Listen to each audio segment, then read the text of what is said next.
naanod sila lahat. Parang karami nila, parang dalawa lang nabuhay. So, sa dulo daw na ito mga kalahi, dito nila naririnig, kapag narinig daw nila yung tunog ng isang barko na pinaniniwalaan nila dito, ay talagang positive. Grabe. So dito sa mga area lang na ito, hindi pwedeng kitangin yung parang papainan nila na ito daw ay bagsakan ng bulalakaw. Ay meron nga daw ditong isang dato na nangangalaga ng isang dambuhalang igat na di umano nabiak daw ang mga bato na ito sa pamamagitan daw dahil isang dambuhalang igat daw ang dumaan dito noong unang panahon. Nang namatay simula nung pinuksan tong Magtangkob River. Tatlo. Good morning mga kalahi, panibagong araw, panibagong adventure at panibagong vlog na naman ang i-explore natin sa episode na ito, no? So ngayong araw ay nandito tayo sa bayan ng Magsaysay upang puntahan at ikwento sa inyo yung misteryo at kababalaghan na nangyayari dito sa mahiwagang bato na magkabiak na ito, na ang paniniwala ng mga tao dito noong araw ay nangyari daw ito kaya naging biak ito dahil sa isang dambuhalang igat na alaga ng isang dato na naninirahan sa dulo ng bundok na ito. So ano nga bang katotohanan? Alamin natin at explore natin.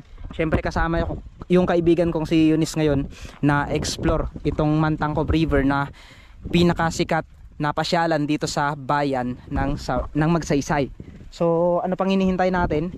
Huwag na tayong magpatumpik-tumpik at gusto kong explorein. At bago pala tayo makakarating dito ay dito tayo sasakay ngayon sa bangka ni Kuya. Siya yung naging rent natin ngayon para at least motor niya tayo dito sa napakagandang Magtangkob River na ito, no? So ayan, so si Eunice pala yung nakasama natin ngayon kasi siya lang yung available na pwedeng isama, at si Eunice lang din yung available ngayon. So si Kuya nga pala ang ating tour guide. So ang kwento ng lugar na ito mga kalahi ay napakarami at kakaiba talaga. Medyo kakaiba lang talaga yung ikikwento natin dito ngayon dahil ayon nga sa source na nakuha natin ay ito daw yung lugar na pinaniniwalaan at kinakatakutan noong araw. Nasaksihan nyo yung tumalon dito na namatay? Dito kayo na yung time na yun? Ano po yung kwento na yun? Bakit talaga siya totaling na hulog? Ano ba yung kwento na yun? Parang laki yun, bakit yan? Kasi ngayon ginapigilan ng mga kamag-anak na huwag magtalon. Tumundag. Nagalit pa nga po sa mga ano niya, mga kaibigan, bago kapatid. Magsama pa kayo, sabi niya. Magpakamatay ako. Tama nga, diretso yun. Kinabukasan po, mga alas 3. Pero ayaw niya sa paniniwala nyo dito sa Magtangkob River na ito, no? So syempre ayaw na rin sa mga kwento-kwento ng ilan ay sabi nila totoo daw kaya yung kwento dito na may mga kababalaghan daw dito. May nangunguha daw ng buhay dito eh. May nilalang daw dito na nakatira. Yun yung kwento-kwento nila. Sabi nila, kasi dito po kasi nakatira ang mga Montiliano. Yung unang bagyo, yung Tangunay na ano, pagkaswala. Ah, naanod sila lahat. Parang karami nila, parang dalawa lang nabuhay. Dito, ano na, dyan ang bahay nila. Grabe itong bahay na to. O, yung bahay nila nung Paano nakaabot ang ano dyan niya? napasok Paano? tubig dyan, hanggang taas dyan. Grabe. Na ano, tawag sila dito, marami. Parang ilang pamilya yun. Grabe ang nangyari. Gusto mo mag-video na? Doon, mundag sa taas nyo. Ito ya, itong taas na ito, dito mismo siya. Sa pinakataas. Sige ya. So, yung ilalim daw na yan ya, yun yung pinaka nakakatakot na part. May kuya ba yan silalim? May kuya ba yan? Pasok silalim yan. So, may posibilidad na baka dyan nakatira yung mga nilalang na sinasabi, mga espiritu ba? So, isang kwento rin na nasaksihan nila kuya at mismong sila ay naaktuhan nila yung taong hindi naman pala nagpakamatay. Kung hindi, may posibilidad na kinuha na siya ng bathala dito dahil kung makikita nyo napakakaiba ng lugar. Ayan o. Dyan kami nag-ano? Dito ya. Dyan kami nag-pisto. Grabe. Punta ko siya, kami nag-pisto. Sagay din namin na Ano yun ya? Matagal siya bago nahul. Yung pagbagsak niya hindi na talaga siya na ano? Gitsuda ng mga kasama niya, hindi talaga na ano, sobrang lalim kasi. Sobrang lalim. Ay itong part na to. Oo, dito nakita dito. So ito mga kalahi, ito daw ay meron ditong May ano kuweba. Ayan. So dito siya ya tumalon. Yung, tas yung, Aroy. Wala naman siyang batong binagsakan na dahilan para namatay siya. Ibig sabihin ito talaga sobrang lalim to. Ang lalim yan. Ayun oh, nakakapangilabot, sobrang dilim. Lalim na. Yan, doon sila punta. Sa palagay nyo ya, ang sukat na ito, may mga ilang layo ng kawayan. Mga isa't kakit siguro yan. Sobrang taas. So kumbaga, kung makikita nyo yan mga kalahi ito, Yan, taas na yan. yung taas na yan ay katumbas ng baba na makikita natin. So ang area na ito yung pinaniniwalaan nila na dito sa area na ito ay may mga nangunguha daw ng buhay. At marami na yung kaso dito na namatay talaga. Simula noon. Ang namatay simula nung binuksan tong Magtangkob River. Atlo. Yung bata na gano'n, yung nag-pulipsi. Ano ba siya, nagtigas yung mga katawan. So yun pala yung naging nangyari. Yun, mundag siya sa taas. Itong part na ito yung pinaka nakakapangilabot na part ng Mantangkob na iniingatan. Sa ngayon niya wala nang umaakyat simula nung nangyari yun. Pinagbabawalan nyo na rin. Parang kaitangan po kasi ako. Barangay Tanod kayo dito. Oo, nag-ano dito. Ayos yan, mas maganda yan kasi kahit papaano sa kakaibang kwento at kakaibang lugar na ito ay nandito pa rin naman yung natural na ganda. Nasa atin na yun kung paano natin ito pahalagahan yung natural na ganda dito na makikita nyo kung mapapansin nyo naman. Napakalawak at parang dugtungan ito ng ano yan, no? Ng dagat kung makikita nyo. Oo, sa dagat Ito? Sa anong kami nawit? Sa Kaminawit. Oo. Kaya pala blue siya. Oo. So napakahiwaga talaga ng lugar natin mga kalahi. Marami pa tayong kwento talaga na hindi natin mapaliwanag. At kung makikita nyo, grabe ang ganda. Napakapayapa dito. So hindi lang kakaibang kwento, hindi lang kakaibang pangyayari ang ating nasaksihan ngayong araw na ito. Kung hindi nakita rin natin itong napakaganda at payapang lugar na ito na kahit sino ay pwede namang pumunta. Pero kailangan lang nating igalang kung sino yung mga nakatira dito, kung sino siguro yung mga namamahala dito. So ayon sa source na napagkuhaan natin, ayon sa mga estudyante na nagsaliksik ng kwento ng lugar na ito, ay meron nga daw ditong isang dato na nangangalaga ng isang dambuhalang igat na di umano nabiak daw ang mga bato na ito sa pamamagitan daw dahil isang dambuhalang igat daw ang dumaan dito noong unang panahon. So ayon lang naman yun sa kwento ng mga matatanda at syempre inirerespeto at iginagalang natin kung ano yung paniniwala ng mga katutubong nakatira dito noong araw. Pag tag-ulan daw ito noon, sabi nila may nagatunog doon ng barko dito. Dito po sa area na to. May kapusina na nakalakas dito. Akala mo may nagtaong ng barko eh. Kahit mismo kayo po na aktuhan nyo. Sabi ng mga matatanda sa amin. Grabe. Kaulong to. Parang kala may barko eh. Ayan, meron ditong mga family na nagpupunta. Yan sila. So perfect talaga para sa family. Hi po.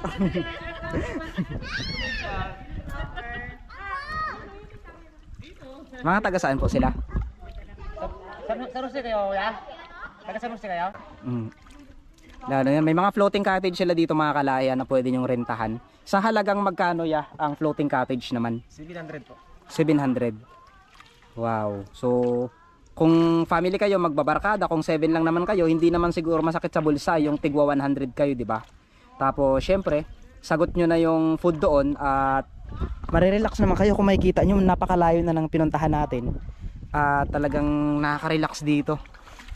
Pag may kasama kang jowa dito pag may kasama kang jowa dito na gusto mong i-date lang, ay di perfect naman to. Pero dahil ngayon wala pa tayong mga ganyan, ay syempre tiis lang muna tayo sa pag-explore. Darating din yun, sabi nga ni Teacher Monterde, ay darating din sa atin yan. Diba? Si Kuya pala, sa kaalaman yung lahat, si Kuya ay hindi lang tour guide dito, kung hindi isa rin siyang barangay official, barangay tanod, na nangangalaga o namamahala rin dito sa Mantangkob River. So kung makikita nyo, ganda. Ikot na lang natin yung camera. At least na ikwento natin yung kakaibang mga kwento nito. Ayun parang may paniki. Ganda. So hanggang saan to ya? Nakakarating itong bangka na ito. Gusto mo, punta pa tayo sa loob. Sige ya. Puntahan pa natin yon at makikita natin. May mga tao doon, no? Ganda yung loob na yan. Napanisid sila ng igat yan. Dito ya? Ay totoo nga talagang maraming igat dito. Igat to. Wow. Sila yan. So kung makikita nyo, so excited ako. Siyempre si Eunice. Nes, anong pakiramdam na na first time mong nakapunta dito? Sobrang saya. Sobrang saya. Sa pinaka... First time ko nakasakay ng bangka eh. pinakadulo niya daw. Sa pinakadulo ah. Sabi nila pagdating sa dulo mayroon kang hahalikang bato kapag first time mong pumunta dito. Kaya ihanda mo na, Nes. So ito, napakabait naman ni Kuya dahil ginaid talaga niya tayo. At kung makikita nyo, grabe. Baba muna kami ha. Diyan lang. Ayan.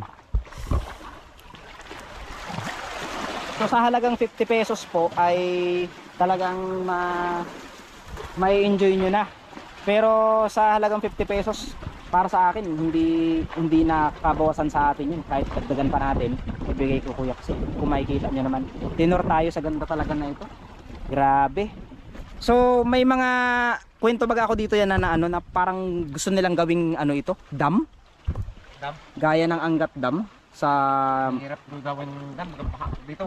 kaya nga parang marami kasing agam-agam dito na nagsasabi na parang gusto nilang gawing dam ito. Nalulunod ang paklunod dito gawin lang dam to. Kasi ito, Sa baba yung dam na supply lang talaga ng tubig. Ibig sabihin, sa baba lang na to. bakit sa inyong ano, sa tagal nyo na dito, bakit tinawag na Mantangkob ito? Magtangkop talaga ito. Sa ibang ano, sa ibang salita, ano yung salitang Mantangkob? Hindi nyo rin alam. Kasi naging tour guide lang rin kayo dito. Siguro yung mga nakakaalam dito yung mga talagang residente na sobrang tagal na dito. Ilang taon pa lang rin ako dito, taga Iloilo po ko. Taga Iloilo po kayo. Saan po kayo sa Iloilo? Super. Super. Kasi naka last April yata galing kaming Iloilo. Super ako pala ko no. Nakarating kami ng Aningal, ng San Joaquin, Iloilo. Sabi na itong bato. Ay ito. Anong paniniwala dito ya? Parang tambayan to ng mga sirena. Ang ganda dito oh. Kapag nandito ka, hindi mo pwedeng palampasin yung pagkakataon na makapunta dito sa ganda na to oh. Grabe. Pasok po yan sa loob. Pagdali lang mag-alagala eh.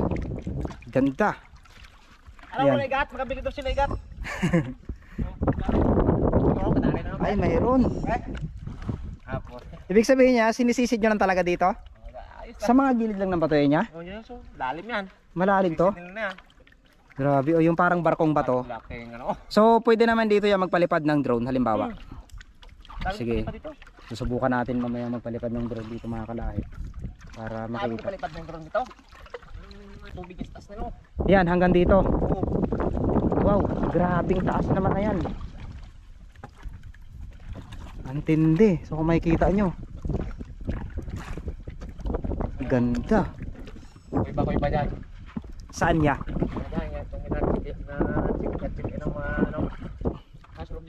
Ay marami nag-check in dito. Ay, so ang ginagawa nila, nagtatambay sila dito tapos sa bagay no. Pero napakadelikado kapag biglang buma dito. Ibig sabihin niya, hinahatid nyo sila dyan, tapos susunduin nyo rin sila, mag-chat lang sila. Ang ganda kasi dito sa area na ito mga kalahi, mayroon talaga ditong signal. Kung makikita nyo, kakaiba oh, ganda. Ito pala yung loob niya. Ayan, grabe. Parang paraiso kung makikita nyo, grabe. So sa dulo daw na ito mga kalahi, dito nila naririnig, kapag narinig daw nila yung tunog ng isang barko na pinaniniwalaan nila dito, ay talagang positive na talagang lalakas daw yung baha. May bukal niya. Lalim bukal na niya. Saan niya? May ano din niya sa ilalim, may underground. Bukal yan. At ang napansin natin dito mga kalahi, at kung mapapansin nyo rin, kulay blue ang tubig. Ayan yung kakaibang senaryo o hiwaga ng lugar na ito at kung bakit nga ba dito yan. Grabe. So dito sa mga area lang na ito, hindi pwedeng kitangin yung parang papainan nila. Yung kawil nga. Ayun, hinuhuli nila dito. Kakat sila ng gabi. Grabe oh. Pero dito kailangan dubli ingat ka kasi kung makikita mo yung area ay parang medyo creepy, no? Medyo nakakatakot dahil kapag baguhan ka pa lang dito, ito rin kasi yung pinaniniwalaan doon sa amin. May mga paniniwala ang mga matatanda na ito daw ay bagsakan ng bulalakaw. Kaya Babaw na nga dito. Mababaw na. Oo, dati kalalim to. So yun, narating natin yung dulo ng Mantangkob na ito at nagpapasalamat tayo kay Kuya na itinor tayo dito sa lugar na ito. No, syempre nagpapasalamat din ako sa aking kaibigan na nakasama ngayon na si Eunice. Ayan, sa mga hindi nakakilala sa kanya, so kung naalala nyo si Dudong, si Elmer, si Gerald, si Pards at syempre sila Erica, ngayon nyo lang makikita sa aking channel si Eunice na nakasama natin ngayon, no? So napakagandang experience na isa. Noon pangarap ko lang ito, nasabi ko balang araw sana yung mga kaibigan ko makikita at makakasama ko sa mga ganito kagandang lugar. Grabe. Ay oo nga.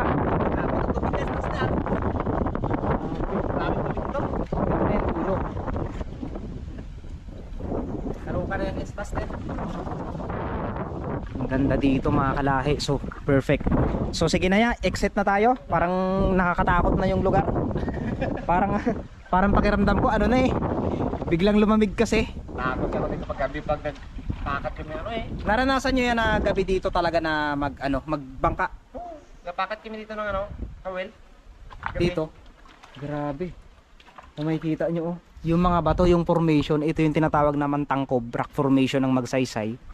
Kasi kung makikita nyo, ayan, ito pala ay umaabot yung tubig. Itong area na yan, yung taas na yan. So ganun katindi at napaka-delikado pala. So ayon sa kwento ni Kuya na yung isang pamilya dito na halos dalawa lang yung nabuhay, ay ito pala yung pinagmulan kung bakit paulit-ulit na may mga kaso dito na taon-taon tila may namamatay dito. Pero ayon lang naman yun sa mga kwento ng mga taong mahilig o malawak ang imahinasyon, pero ang katotohanan naman ay ang Diyos pa rin naman talaga ang nagiging dahilan kung bakit nawawala tayo sa mundo. Palagi nating tandaan na ano man yung paniniwala natin sa ating sarili ay mas maganda pa rin na mas paniwalaan natin ang gawa ng Diyos na may likha. So muli mga kalahi, nagpapasalamat tayo sa ating mga OFW dyan na nanonood ng ating vlog. At syempre sa nakasama natin ngayon kay Kuya at sa ating kaibigan na si Eunice sa pagtuklas ng Mantangkob River na ito. Ako nga pala si Mr. Kalahi na palagi kong pinapaalala sa inyo na bawat pangyayari na nagaganap sa ating buhay ay palagi nating pasalamatan. Mahirap man ito o madali, masakit man ito o hindi, ang mahalaga tanggap natin sa sarili natin kung ano yung pagkakamali natin sa buhay. So tara, sisimulan na natin, papaliparan na natin ang drone maya-maya para at least kahit paano malibot at ipakita natin yung taas na ito. So ayan na. So dito sila naninisid ng igat. Daan lang ya. Grabe no. Ayun no, ang lalim niyan. Hindi basta-basta yan kung tustusin mo lang. Ayun no. Grabe. So padaan na tayo dito. Mamaya dadaan lang tayo konti doon at magpapapicture tayo sa may area na yon. Feeling ko napakaganda doon talaga. Kaya hindi natin sasayangin ang pagkakataon dito. At least nailibot ko kayo sa ganda ng lugar na ito. At nailibot pala tayo ni Kuya dito sa ganda ng lugar na ito. So nagpapasalamat kaagad ako sa inyo mga kalahi. Muli maraming salamat and God bless. Kapit. Kapit Nes. Umiikot Nes, umiikot Nes. Grabe. Kumukulo yung tubig oh. Ito yung pinakadelikadong part na kapag natrap ka dito, parang feeling ko iikot-ikot ka lang dyan eh. Grabe. Ayun oh, bumubukal-bukal. So napakalalim. Babaw lang dati lang, nandito lang yan oh. Ito, ngayon sobrang lalim na. Kababaw lang dati yan. Daming dyan pa inuman yung mga taga ano eh. Yung pumunta dito ka ng mga taga Nueva Ecija yan. Ang dami pong pupunta dito no. Taon-taon ay alos linggo-linggo, lalo na ngayong season ng ganda ng Mantangkob. Taga Nueva Ecija pumunta dito ng mga Ganda. Kaya pa dito, ang ganda.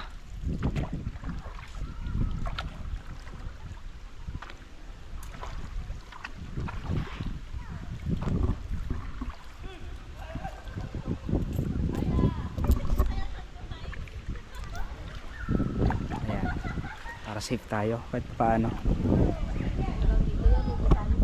Ayan, so yun yung disadvantage. Ang advantage dito kapag pumunta ka, kailangan may kasama ka. Ang disadvantage diyan, lugi ka talaga kapag wala kang mga juwang kasama dito. Isipin mo na lang. Yung makikita mo yung mga, ayan, kita mo yan. Ganyan.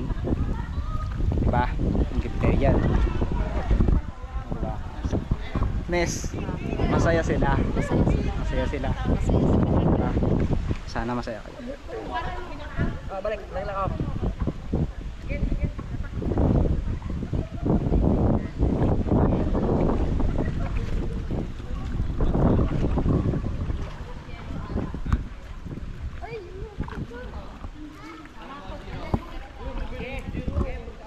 Papaliparan natin yung mayan ng ganda oh. Ay, sulitin na lang natin sa pagpapalipad.